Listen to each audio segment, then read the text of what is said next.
As the course director of the Grad Cert in Transdisciplinary Learning, I'd like to warmly welcome everyone. I'm so glad you could join us. So this session is being recorded. And as you can see, we do not record any video input from you. And you can see listed on this slide how some of the ways that we use this recording, and as well at the bottom, an email, a contact that you can email if you wish to be excluded in any way. So what we're trying to do is video today's session and make it available online after this event as an on-demand kind of webinar. We'd like to start by acknowledging the Gadigal people of the Eora Nation, upon whose ancestral lands the UTS City campus now stands. We would like to pay respect to the elders, both past and present, acknowledging them as the traditional custodians of knowledge for this land. If you have any questions at any time during this session, just use the Q&A function at the bottom of the screen. We'll respond to as many questions as possible during this session. And of course, you can always contact me directly with any questions you may have that we haven't addressed tonight. And there'll be an email address that we'll show you at the end. So in previous webinars, we've introduced members of our core teaching team. And you can visit the on-demand webinars that are currently on our Grad Cert website to hear and learn more about Claire, Adrian and Sean. Next year, industry people are co-teaching with our TD academics in each subject. And tonight I have the privilege to introduce you to one of our industry colleagues, Tina, who you will all get to meet shortly. You'll also meet and hear from two of our current students. And just a little bit about myself. Since 2013, I've been the education lead in designing and developing these transdisciplinary programs in collaboration with multidisciplinary teams and industry partners. And in April this year, we launched the Grad Cert in TD Learning, which is really exciting. And this year, we also became the TD School with a pan-university role in supporting transdisciplinary learning, research and external engagement. And so stay tuned to that because there are a lot of exciting things happening in our space in next year, which I would be happy to talk with you about.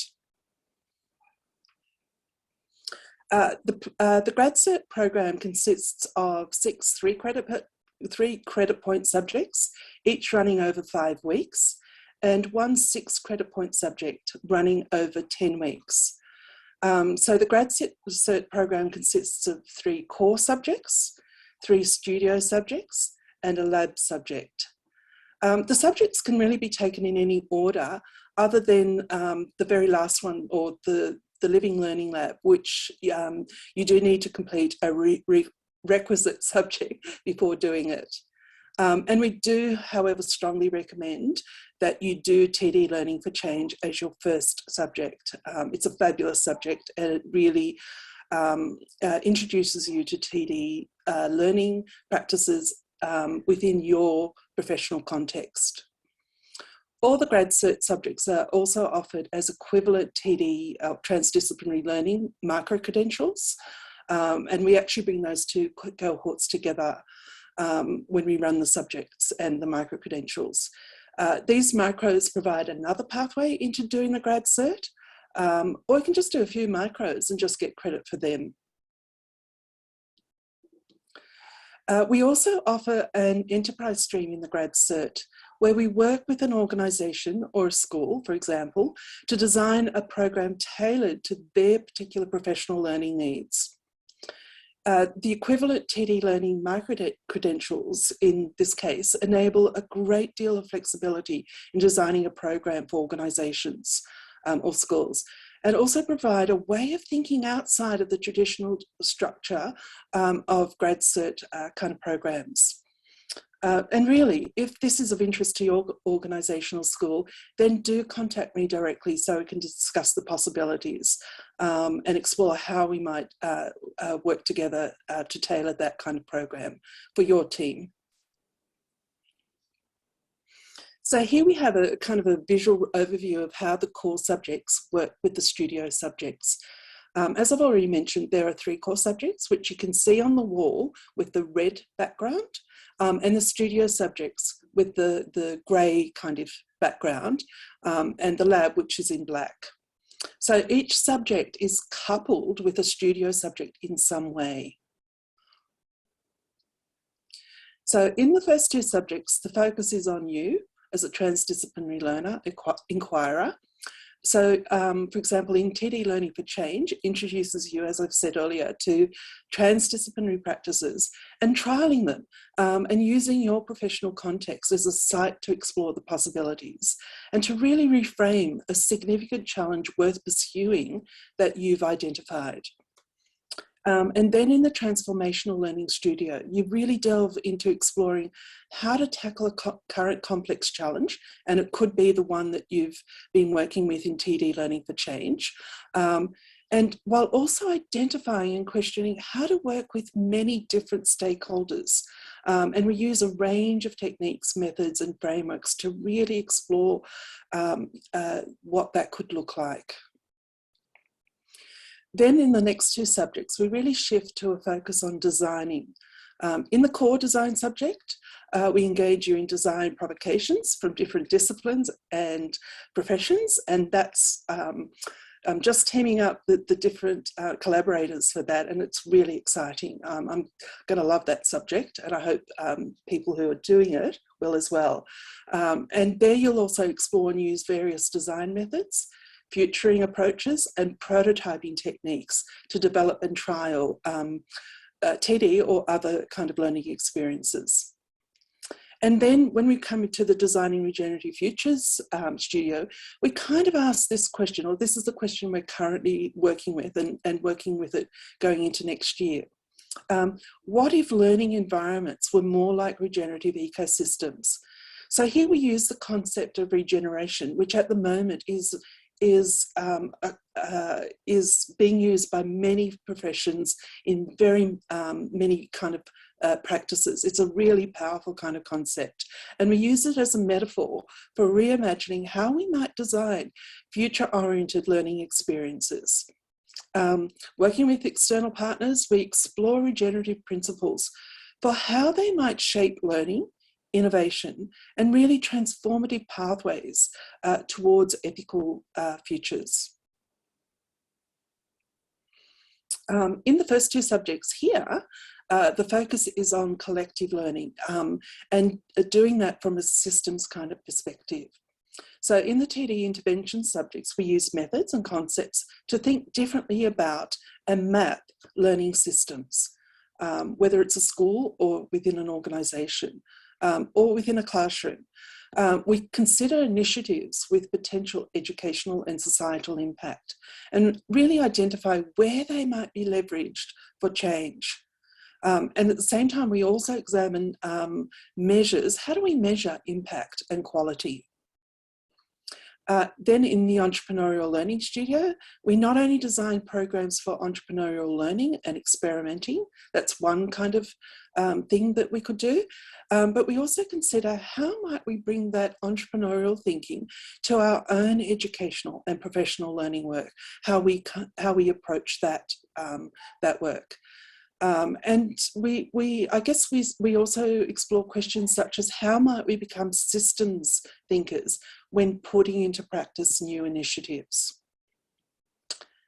And then the 6 credit point Living Learning Lab runs over 10 weeks, and it really connects you to a live research project where we're exploring an educational and professional learning challenge that we as researchers are working with practitioners from different sectors and tackling that together through taking a transdisciplinary learning approach. And really what we do is we ripple that out to see what might be the relevance of that work, or what new, or how might it inspire the work that you do in your kind of context. So we choose something that we choose a concept and a project that has applicability in a whole range of different industry or education kind of contexts or practices.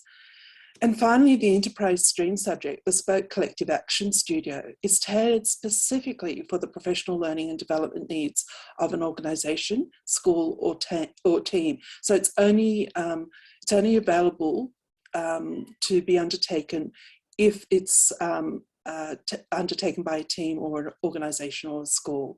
And it's really there to identify and address a particular challenge or opportunity that organisation or school or team want to, I guess, face or tackle. So that kind of gives you a broad overview of the different subjects. And just remember, all of what I've talked about also runs as equivalent micro credentials. So they're exactly the same in substance and in material. And as I mentioned earlier, we bring the two cohorts together in the face-to-face online learning situation. So, yeah, that gives you a good overview, I think. So now it's my great pleasure to introduce Tina, who I first met at one of these webinar events in June this year. And ever since, we've been working together. So Tina will be co-teaching the Transformational Learning Studio next year. And we are currently also co-designing the Entrepreneurial Learning Studio, which will run in September. I've asked Tina to tell you a little bit about herself, her work, and her work is just so expansive and so interesting, and also her interest in TD. So over to you, Tina.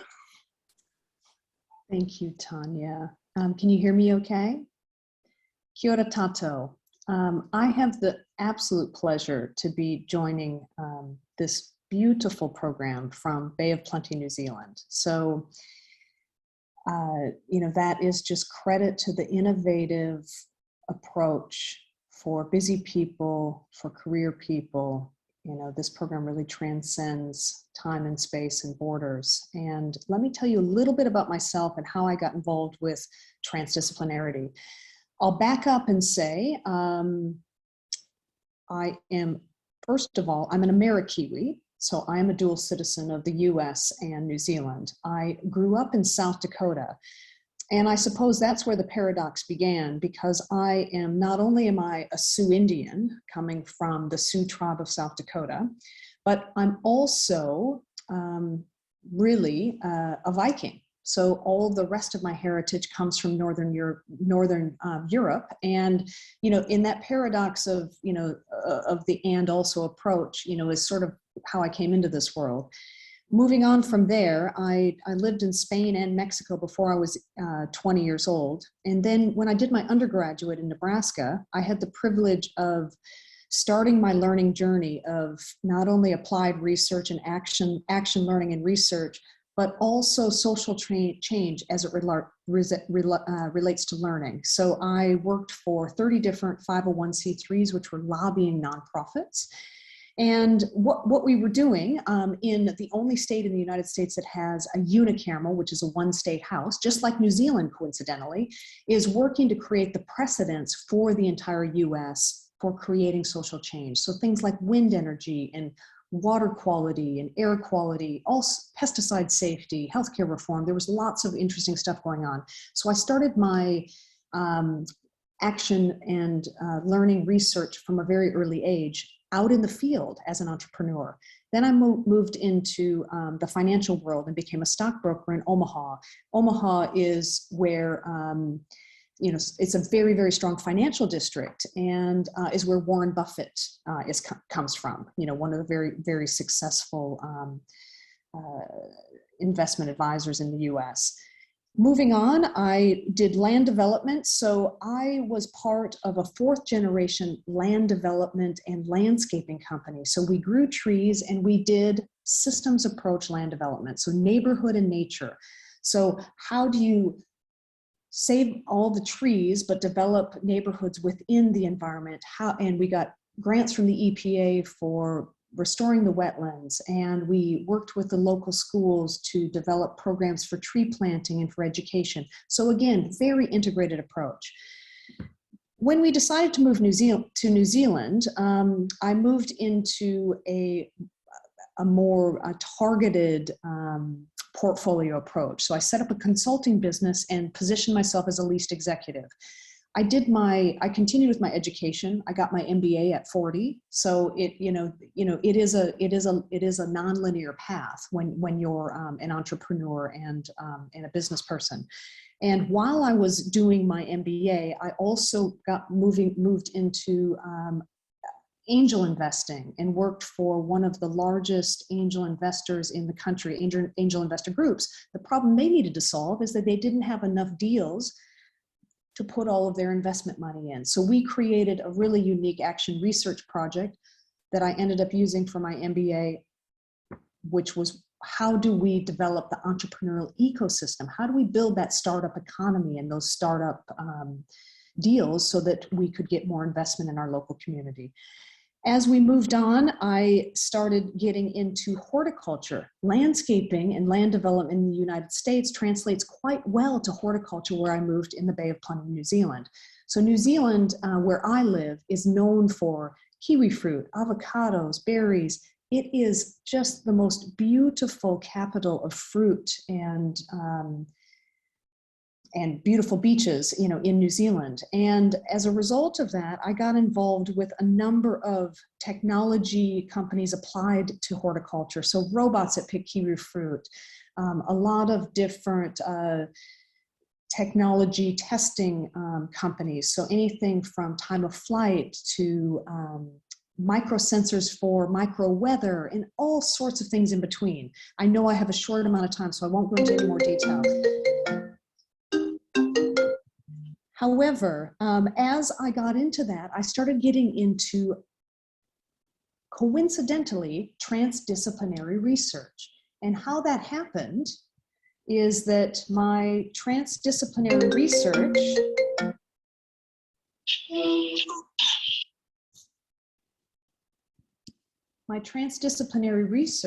I think I lost you. Oh no, oh, there you are. So my transdisciplinary research, I'm sorry, my computer just, something interrupted my camera, but my transdisciplinary research in Maori joint ventures in horticulture got me really, really involved with the actual transdisciplinary methodology. So how do we work with the land? How do we work with the well-being of the people? How do we work with the identity of the people? How do we bridge the spaces in between? And it was as a result of that work that I had many, many moments where people said, if you're gonna do your PhD, you need to do it at University of Technology. And that was the beginning of this journey.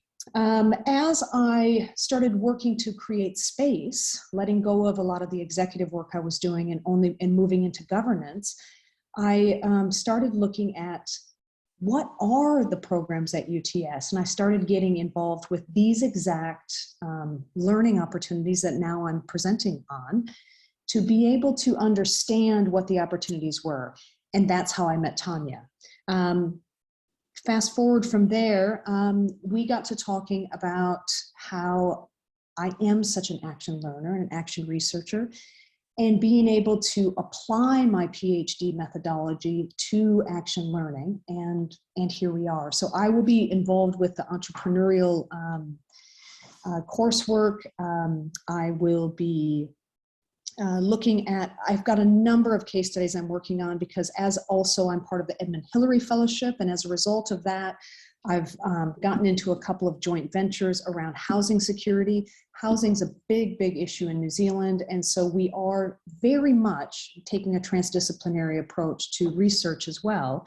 And that allows us to take all of that content and apply it to the learning of whoever joins the course. What I typically do is I look at the demographics of the course, what are the interest areas, and develop the curriculum and the case studies from there.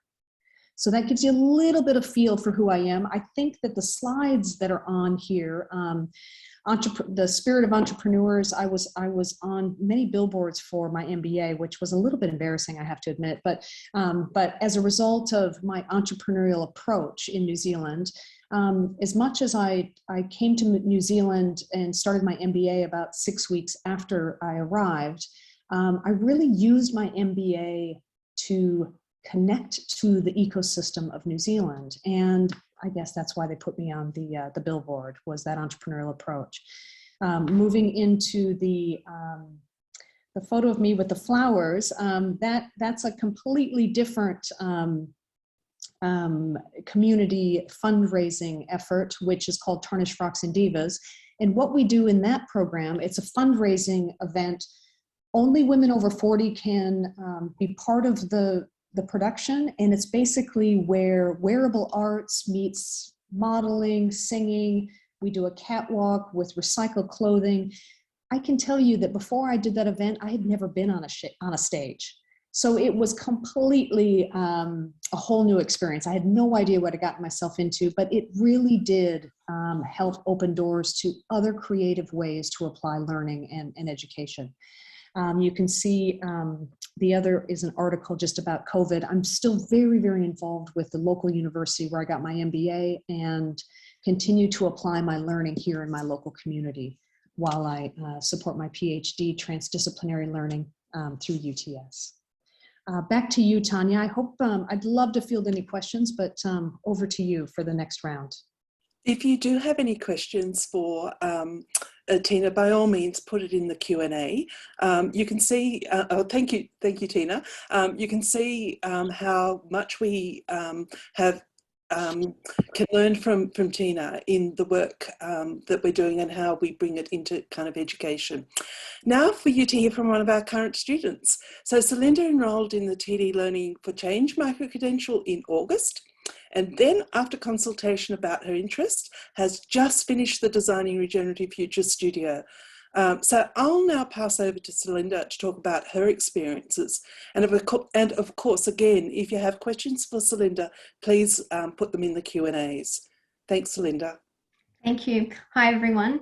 I was really drawn to this course because I'm really passionate about reimagining education, and in particular, shifting from teaching in single subjects, because I work in high schools, to embracing TD learning. That's exactly where I felt schools needed to start.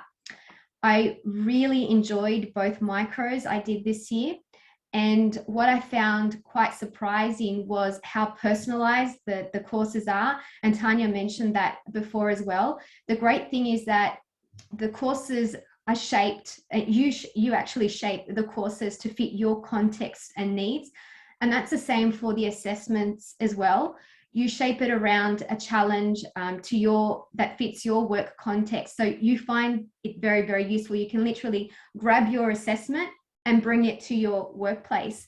And I think that's really important when it comes to professional learning, because I've always noticed that it's very difficult to transfer the learning of a professional learning course to your context. So it's all done for you in this case. The other thing I really appreciated as a really busy person is that everything you do in the course counts towards the assessment. So you really feel you're not wasting any time, and you see how everything comes together. All the work comes together in this in the assessments. Another thing I truly appreciated was seeing that the learning principles that we were learning about were also within the course. So there was a practice what you preach approach, and the fact that you get to experience the learning principles from the course, it really leads to deeper learning, and you get insights from a learner's perspective. So when you go to apply it to your own context, you really have that important perspective. I did the 2 courses, and the TD Learning for Change was the first one I did. And what I really appreciated is that it gave me the confidence to approach any problem in any context, not just my own context, and gave me a toolkit of methods to bring others, colleagues, students along a similar journey. For me in particular, one of my strengths is in fact creative thinking. So I was actually a bit hesitant, and I was wondering how much I would get out of this course, because in a way, it was already my strength. And I was just taken by surprise. I learned so much. And most importantly, I'm now able to use the toolkits and the methods to help others and to lead others into the creative thinking. Also, I thought I was a good creative thinker, and in particular for my challenge in trying to reimagine education, I thought I had done a lot of thinking. I've been thinking about it for maybe 10 years.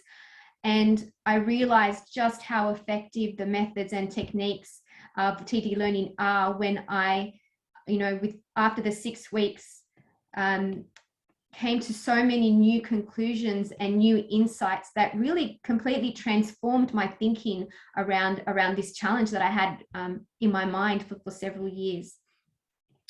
I also did Designing Regenerative Future Studio, and I feel that rewired my brain in a way. And what was most interesting is that it reframed my purpose as an educator. Like, it actually changed the way I see my role as an educator.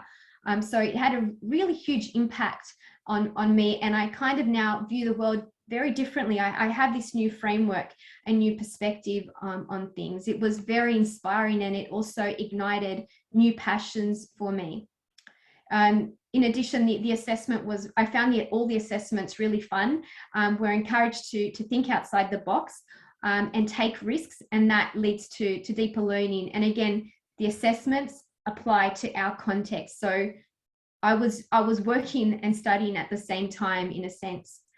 What I loved the most was the collaboration on Zoom with the other students. It became a real fertile ground for our ideas. There was so much cross-pollination, and you could really see the learning, and I could see the ideas grow. So it really benefited my work as well. And it just created a beautiful sense of community. Happy to answer any questions at the end if we have time. Thank you. Thanks, Celinda. Can I now introduce you to Janet, who enrolled in the Grad Cert in August and has completed these subjects so far. Coming from an industry context, Janet has pushed and really enriched our thinking and work together. So I'm so glad you get to hear from her tonight as well. So over to you, Janet. Thank you, Tanya, and good evening, everyone. It is such a pleasure to speak on behalf of this, the Certificate of Transdisciplinary Learning. I want to preface it, and sorry about the crying and tantrums in the background. I want to just let you know, so I work with Transgrid, who are the energy transmission for New South Wales and ACT, and I have been the Learning and Development Advisor there for the past 3 years and have recently moved into a HR business partnering role. I chose to study the Certificate of Transdisciplinary Learning as I felt I was at a point in my career where I needed to know more, and I needed to be on the front foot in terms of how we can support the business with their capability development transition, as they're at a point of rapid growth and they have a need for capability development in a way that they haven't before with the transition to a renewable energy future. And I have felt throughout the whole course so far that it helped me in that exact way. The most enjoyable thing about working with the cohort is working with the cohort and being a part of, Tanya's learning environment, and just watching and experiencing that the way that Tanya and this whole workshop, this program has been designed, and having the opportunity to partner and develop and brainstorm and get creative and explore new ideas and ways of working with other like-minded individuals working in the education field, and whether that's from university to school to the industry. It's just been a real opportunity that I have valued every minute of the way, being able to come together and explore with these people. So that's been one of the most beneficial things. It's also provided us with the opportunity to learn about different ways of doing things across different disciplines. We've explored and considered frameworks, methods, methodologies, philosophies, and considered how they could or couldn't be used to explore and address the challenges and opportunities that we're faced with in the workplace. And so I was thinking about, you know, what have I enjoyed most? Is it the 2-hour, you know, virtual sessions that we have with the cohort, or having an abundance of the most amazing resources at your fingertips, which Tanya has curated? And I can't decide. You know, there's been weekends where I've said, you know, let's watch this video, you know, for fun on the weekend. It's just been just such a privilege to have access to the resources that are provided through this course, and then having the opportunity to come back every Monday and discuss those resources and what really stuck to us and what's applicable to us in our workplaces has just been amazing. I've had the opportunity to apply my learning simultaneously on the job, and have really found that the learnings from this program have been just in time for me. And just to second what Celinda was saying in regards to the application of the learning back into the workplace, it's just so true. It's really helped me, you know, to explore and design an approach for building capability in a certain area of our business. And it's really been directly transferable from, you know, doing the research, doing the assignment, and being able to take that back into the workplace has just been exactly what I needed, and have felt great benefit from that. I also found it extremely beneficial that not only were we able to learn these new things, apply them to our work challenges or contexts, but then be able to take our ideas and approaches back to the cohort and Tanya and receive the coaching and mentoring and guidance, and get their ideas contributing to that. So yeah, that has been incredibly helpful, and not to mention, you know, being able to learn from other professionals, such as Tina, and seeing the real work that they're doing and how they're applying certain methods and frameworks to help them get things across the line.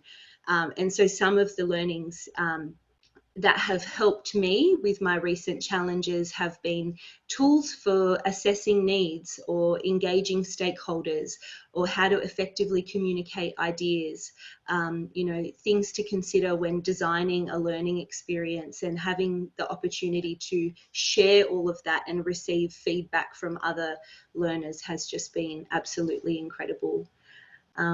So thank you. If there are any questions, I'm more than happy to help.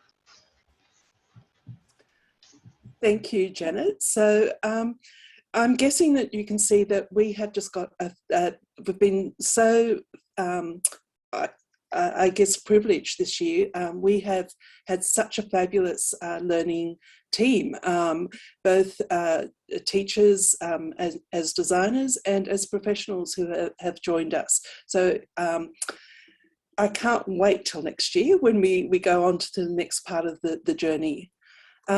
So now what we're going to do is go through in a quick fire way what some of the top 10 questions are, and then we will open it up to your questions.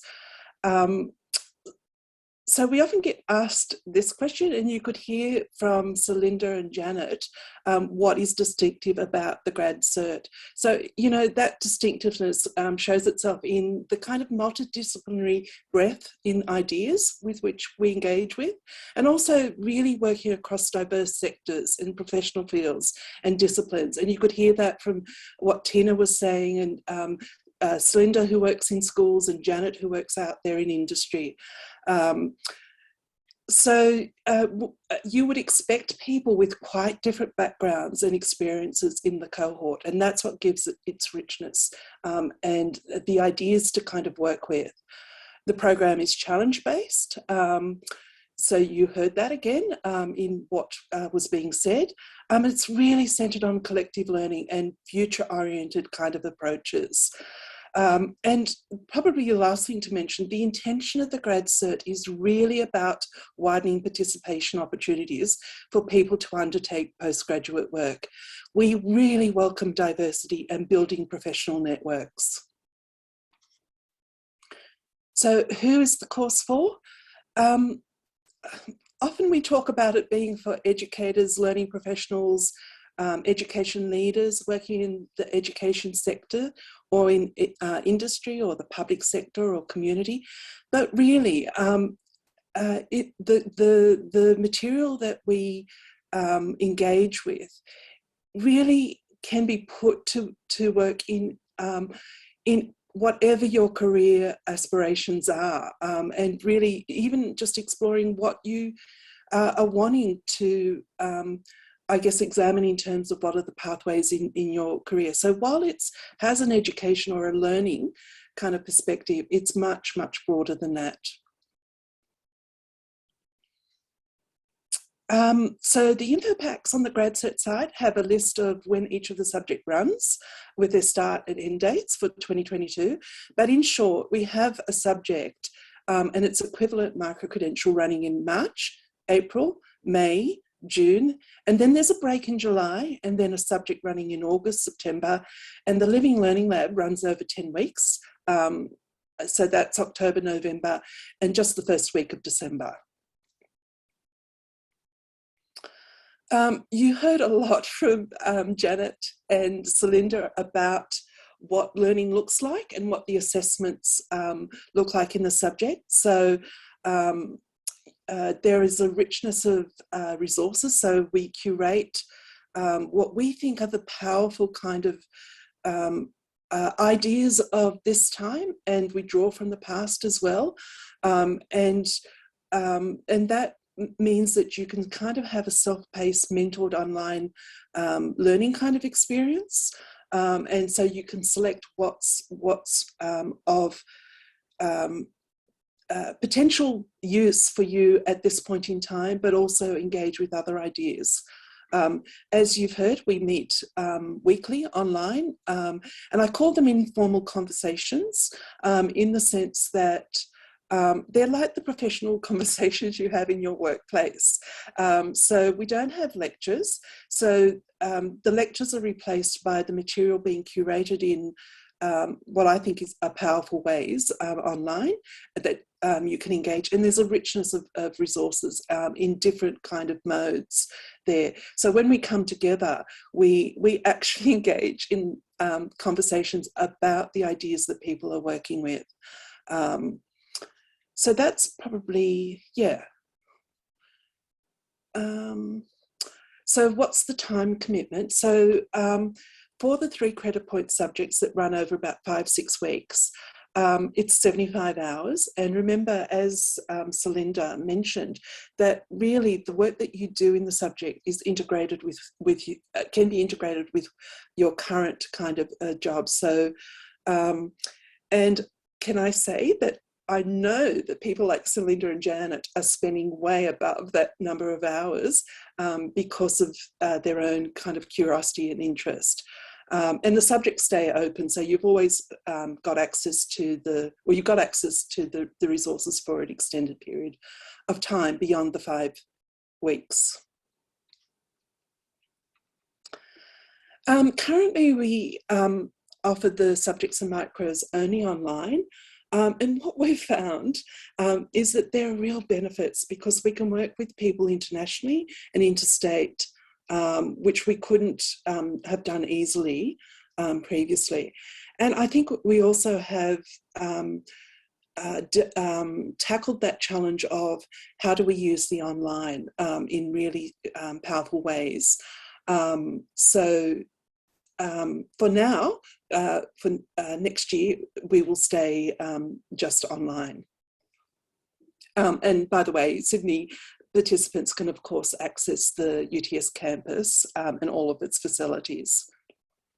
So what about IP? In the TD school, as we work closely with industry, we have intellectual property guidelines, as well as adhering to the UTS coursework policy on this matter. And that material is available to students in the course, and we develop an understanding of that.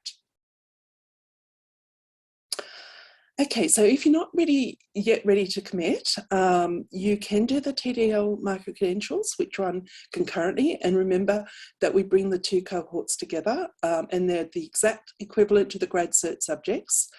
And it's really easy to enrol through UTS Open website. You just Google UTS Open and you'll find it. And all of the details there about how to enrol is very straightforward. And you can complete that micro in 5 weeks. And you can do as many micros as you want. And if successfully completed, you can gain credit or RPL into the Grad Cert, should you want to enrol in the program at a later date, or it could be credit into other programs. Okay, this is probably a really important one because we take into account your professional experience and your professional interests. So you can support your application if you don't have what is perceived as the requirements, or you think you don't fulfill the admission requirements, then we ask you to support your application by providing a 1-page personal statement outlining your interest in the course, as well as evidence of your prior learning and demonstrated capabilities. For example, how it is related to your professional work. And we've also created different pathways into the Grad Certs. So as I mentioned, you can start with just doing 1 or 2 micro credentials, and then having successfully completed. And if you are wanting to engage in other subjects, then by all means you can enrol in the Grad Cert at a later date.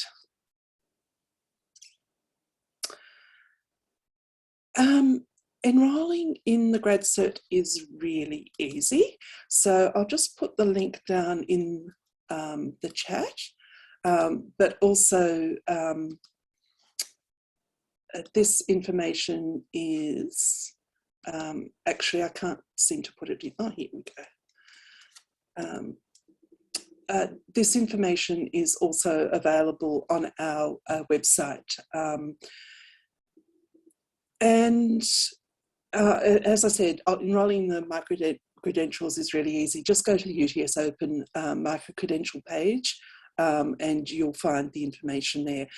If you can't find any of that, then by all means you can email me, and we'll give you my email address in a minute, and I can point you in the right direction. In terms of costs and comparison between the Grad Cert and the micro credentials, the micro credentials are just a little bit more expensive, and I've put the cost into the chat. But you can also go to the UTS fees calculator and the UTS Open website to check the fees at any time. So the applications for the Grad Cert close on the 23rd of February 2022, and if you're wanting to enrol in the micro credentials, the enrolment period closes about a week to 5 days. So that all of that information is on the website. You can see there my contact email, and please don't hesitate if you have any questions or if there's something you want to talk with me about, just email me and we'll make a time. And you also see on that page the Grad Cert website, which is has got so much information on that. So thank you for listening to us, and I think we will now open it up to your questions.